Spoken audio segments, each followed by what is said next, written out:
Assalamualaikum warahmatullahi wabarakatuh.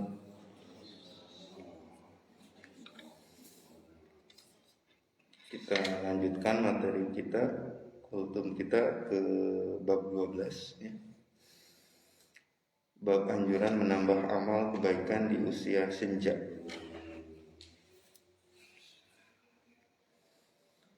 A'udzubillahi minasyaitonirrajim.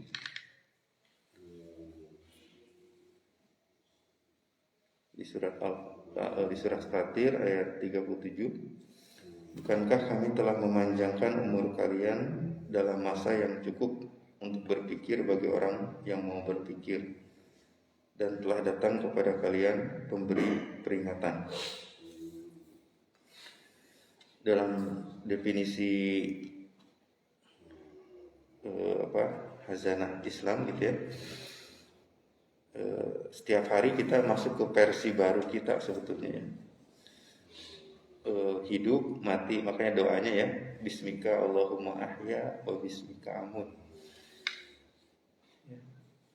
dengan namamu kami hidup dan mati. Jadi sebetulnya kita tuh mau tidur tuh mati ya.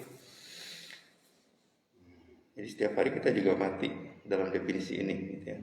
Kemudian ketika dibangunkan kita tuh hidup lagi. Makanya alhamdulillah kita bisa hidup lagi gitu ya, karena kita barusan mati. Memang kata pengertian mati itu meskipun ya kita serap dalam bahasa Indonesia ya, pengertiannya agak sedikit beda. Pengertian mati itu artinya tidak berfungsi.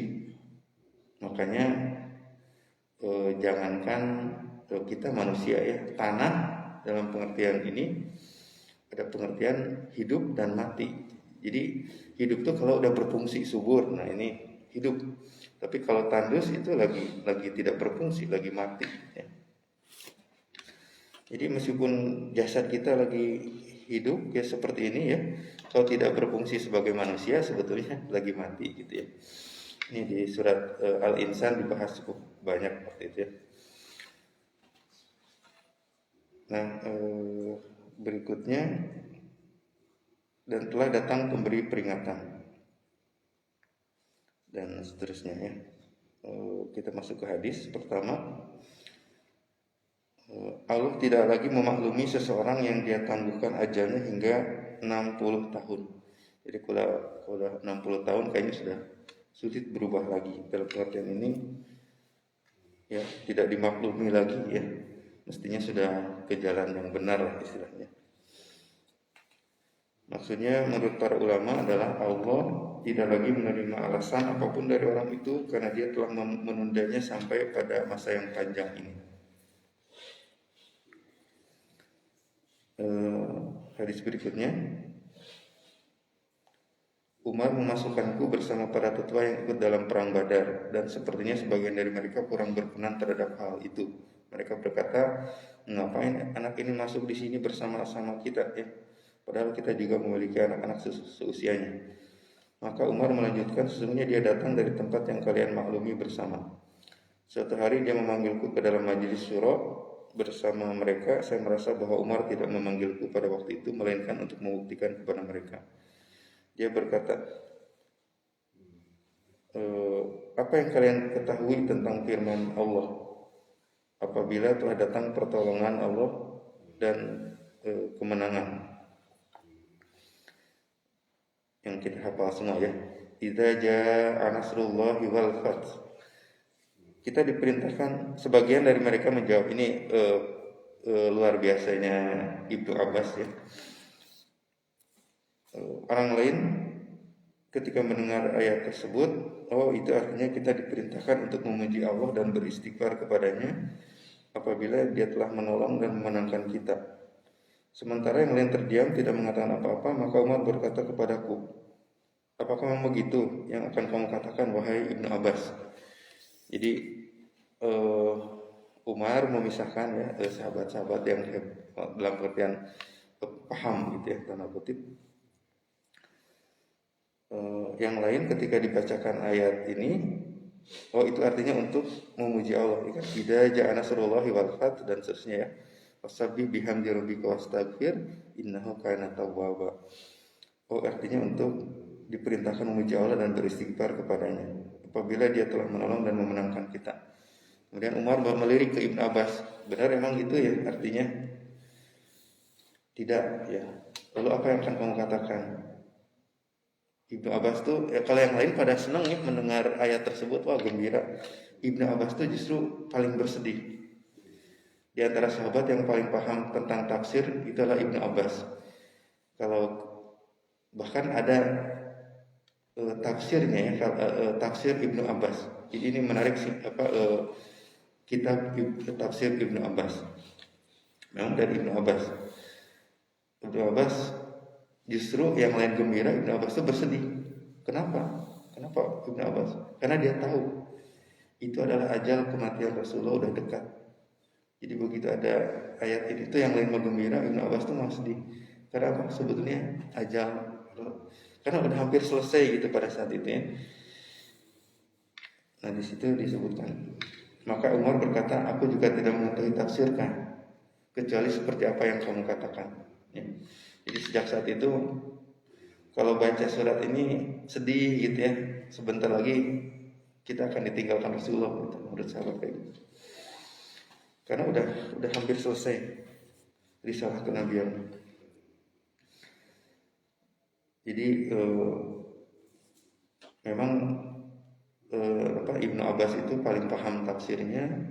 Beberapa tafsirnya luar biasa pengungkapannya, maknanya ini padahal maksudnya seperti ini gitu. Karena Ibnu Abbas pernah didoakan ya oleh Rasulullah, dadanya sempat dipegang, Allahumma faqihu fiddin wa alimhu ta'wil. Ya Allah pakihkan dia ya. Allahumma faqihu fiddin dalam agama wa alimhu ta'wil, dan kemampuan menakwilkan.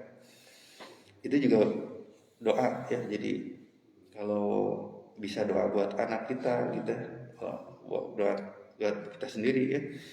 Jadi kemampuan itu sangat penting karena supaya tidak melenceng dari makna yang diinginkan gitu ya. Ibnu Abbas ini kalau kenal abasa wa tawalla ya, bermuka masam, memang artinya cemberut itu deh, bermuka masam. Tapi artinya tidak mesti selalu diambil karena ada yang positif dan negatif pemaknaan seperti itu. Berikutnya Rasulullah tidak pernah melakukan sholat setelah turunnya ayat apabila telah datang kepadamu, yaitu tadi ya, idza jaa nasrullahi wal fath illa yaqulu fiha. Mereka beliau mengucapkan di dalamnya subhanaka rabbana wa bihamdika allahumma ighfirli. Jadi ketika dengar ayat itu disambut dengan subhanaka rabbana wa bihamdika allahumma ighfirli. Dalam satu riwayat dalam as-sahihain yaitu Bukhari Muslim ya. Karena Rasulullah SAW iksiru ayyakula fi ruku'ihi wa sujudihi. Bahwa Rasulullah sering membaca doa dalam ruku dan sujudnya. Jadi tentu diajarkan ya berbagai versi doa waktu ruku dan sujud ya. Ada yang subhana rabbiyal azim, ada yang subhana rabbiyal a'la dan sebagainya. Nah, menjelang Rasulullah wafat, bacaan sujud dan rukunya sama ya. Yaitu tadi subhanaka Allahumma rabbana wa bihamdika Allahumma ighfirli. Ya, karena risalah mau tuntas, mau selesai ya. Sedih memang. Maksudnya Allah, Engkau ya Allah Tuhan kami dan segala puji bagimu ya Allah, ampunilah dosaku. Begitu beliau menafsirkan Al-Quran seperti itu. Jadi ini salah satu riwayat juga bisa kita amalkan, doa untuk sujud dan ruku sama.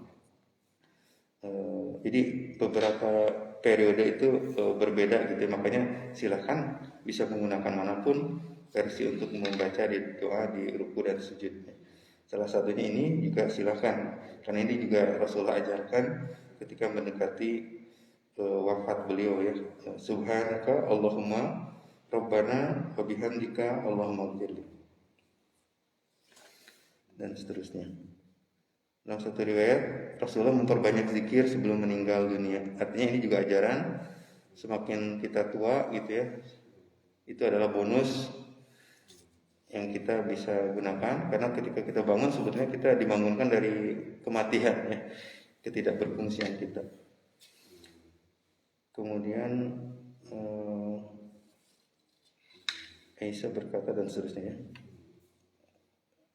Selanjutnya hadis dari Anas, sesungguhnya Allah menurunkan wahyu kepada Rasul secara berkesinambungan sebelum beliau wafat hingga wahyu lebih banyak turun menjelang beliau wafatnya.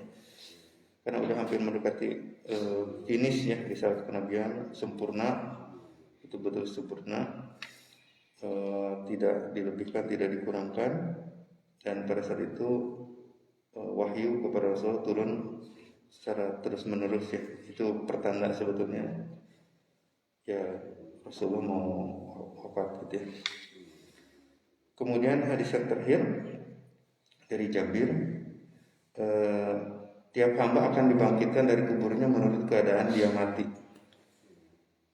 Istilahnya tuh husnul khotimah ya. Makanya pentingnya husnul khotimah tuh betul-betul kita berdoa ya, supaya mati kita dalam keadaan husnul khotimah. Karena dibangkitkan pada posisi akhirnya seperti apa gitu ya. Tentu ada ada perhitungan dan sebagainya ya. Tapi posisi akhir itu sangat menentukan sekali. Artinya apa sebetulnya? Kita selalu menjaga ya. Seperti apa? Kita berperang selalu jaga-jaga, karena ya pada saat terakhir itu sangat menentukan sekali. Kita selalu berdoa semoga kita semua diwafatkan dalam keadaan husnul khotimah. Amin. Itu doa kita bersama-sama ya. Demikian yang bisa sampaikan pada pagi ini. Wassalamualaikum warahmatullahi wabarakatuh.